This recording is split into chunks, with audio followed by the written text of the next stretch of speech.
Butter looks harmless, soft, yellow, familiar. But it has been praised. Its story begins long before recipes. Leave milk to rest, and the richest part rises by itself. Early herders learned to read that line, the border between milk and cream, because fat meant energy, survival, and value. The first butter may have happened by accident. Milk carried in a skin bag, rocked by travel, churned by motion. Churning forces tiny fat droplets to collide until they stop floating apart and begin to hold one another like a single body. Soon it stops being an accident. Churns appear, not for luxury, but for certainty. Butter becomes a repeatable result. As cattle become wealth, butter becomes a way to store that wealth. Milk spoils quickly. In some places, butter isn't only eaten, it is burned, turned into light when plant oils are scarce. Heat teaches butter a second life. Drive off water, separate solids, and you get a fat that travels farther and lasts longer. In hot climates, preservation isn't preference, it's necessity. Clarified butter becomes insurance against spoilage. Reputation depends on where you live. Around the Mediterranean, olive oil dominates. Butter is often dismissed as rustic, sometimes even foreign. Move north, and the story flips. Where olives won't grow, butter isn't optional. It becomes the everyday cooking fat. By the Middle Ages, butter is craft, salted, shaped, traded. Small domestic labour turned into stored value. Salt isn't merely flavour, it is preservation, turning a fragile fat into something that can survive the calendar. Butter gains signatures. Stamps and shapes become proof, because in a market, trust must be visible. And then comes a practice that sounds like myth. In parts of Northern Europe, people bury butter, like hidden savings. A bog is cold, acidic, and low in oxygen. Those conditions slow decay. Centuries later, bog butter is found. Fat sealed away for years. It isn't the butter we spread today. Time transforms it. But the message survives. Butter was never casual. Salted butter crosses water with trade. Dense calories for voyages where fresh food disappears within days. At home, butter becomes winter insurance. When fields sleep and roads fail, fat keeps bodies warm and work possible. And it becomes flavour's messenger, foaming, browning, carrying aroma into the air like a signal that food is ready. People loved this chemistry long before they named it. Sugars and proteins transform into deep, nutty flavors that feel unmistakably rich. Then industry scales it. Butter leaves the farmhouse and enters machines.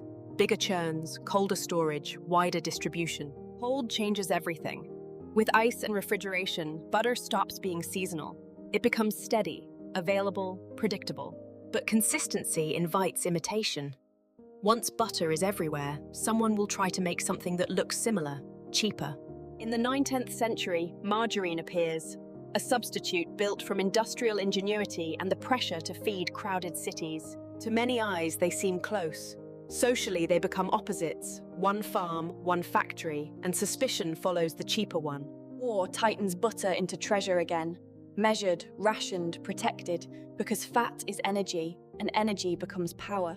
When something is scarce, you learn what it truly does. Butter doesn't just taste good, it makes food feel complete. Then the mood shifts. In the 20th century, fats go on trial, and butter, once celebrated, becomes the easy suspect. New research brings new language, cholesterol, the saturated fat. The public story simplifies quickly. Butter becomes something people feel they should avoid. Not because it changed, but because the story around it did. Subsidized spread, engineered for shelf life, price, and uniformity. Butter is recast as old-fashioned, indulgent, unnecessary. But kitchens don't run on slogans. Butter keeps working, carrying aroma, softening edges, making texture feel generous. In recent decades, butter returns quietly, as rebellion, but as a question. Butter's taste is tied to land. Seasons change grass. Grass changes milk. In baking, butter becomes architecture. It doesn't merely flavor, it builds, trapping steam and creating... So what was misunderstood? Not that butter is magic, but that a food can be pleasure and fuel without becoming a moral test. Butter is not a trend. It's a long human habit, born from motion, preserved by salt. Butter begins as an emulsion, fat suspended in water. It's stable only until you force it not to be. Churn long enough and the emulsion breaks, water separates, fat gathers, the food changes state without changing ingredients. The liquid that drains away isn't waste. Buttermilk becomes its own food, proof that butter has always been part of a larger system. Cooking butter is a kind of washing. Press out moisture and you extend life. Leave it in and it turns quickly. Before modern refrigeration, good butter wasn't soft. It was dense, packed and protected from air like something meant to last. Some households stored butter under brine. The salt water formed a barrier, keeping oxygen and mould at a distance. Temperature decides butter's personality. Warm, it yields. Cold, it hardens into a ration meant to be cut, not spread. Even on a table, butter is alive to its surroundings. A small shift in light can change it from firm to ready. Across Europe, fat choices become culture. Butter, lard, oil, each one maps to climate, crops, and what a region can reliably grow. Institutions hoard it too. Manors, monasteries, armies, because stored fat is stored labour. In some traditions, butter becomes offering, a food transformed into ritual, burned so that light lasts longer than hunger. When butter moves to market, it moves like cargo, barreled, salted, and treated with the seriousness of goods. You can read history in the container. Salt bloom, grease stains, wood swollen by damp. Technology accelerates the old process. Cream separation becomes mechanical, faster than time, and butter production grows into a modern industry. Uniform blocks replace farm shapes. Butter becomes standardized, same size, same texture, designed to fit a distribution network. As it becomes common, butter also becomes a target for adulteration, diluted, dyed, stretched, because fat is profitable. Color becomes a battlefield. In different seasons, butter naturally shifts shade, so producers learn to control color to match expectation. Because real colour starts in the field. Spring grass brings more pigments into milk fat, and butter turns deeper without any help at all. In winter, the palate fades. Feed changes, pigments drop, and butter grows paler.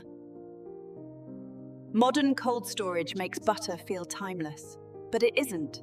It still reacts, absorbing smells. Butter is porous. It picks up the world around it. In a kitchen, that can mean perfume, or it can mean the wrong company. So people invent small protections, covered crocks, cool water seals, simple designs meant to keep butter ready without ruining it.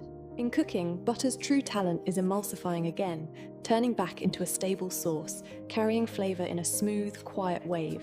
And yet it can burn. Butter is impatient with high heat because its milk solids brown quickly, then tip into bitterness. Clarifying solves that problem. Remove the solids, and butter can handle heat, another old technique rediscovered whenever kitchens get serious.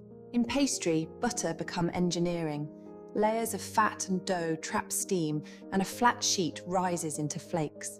That crispness isn't decoration, it's physics. Water turning to steam, forced to climb through butter-built corridors. So the argument returns, butter versus substitute. Not just a taste decision, but a story about nature, industry, and trust. Butter's texture tells the truth. It softens with warmth, firms with cold, and leaves a clean line when cut. It is also humble. For much of history, butter wasn't garnish. It was calories added to cheap food to make it sustaining. Modern life made butter ordinary, one more block in a chilled row. And when something becomes ordinary, it becomes easy to blame. For decades, butter carried a quiet accusation. Too rich, too traditional, too much. A food turned into a warning sign. But then, people start cooking again.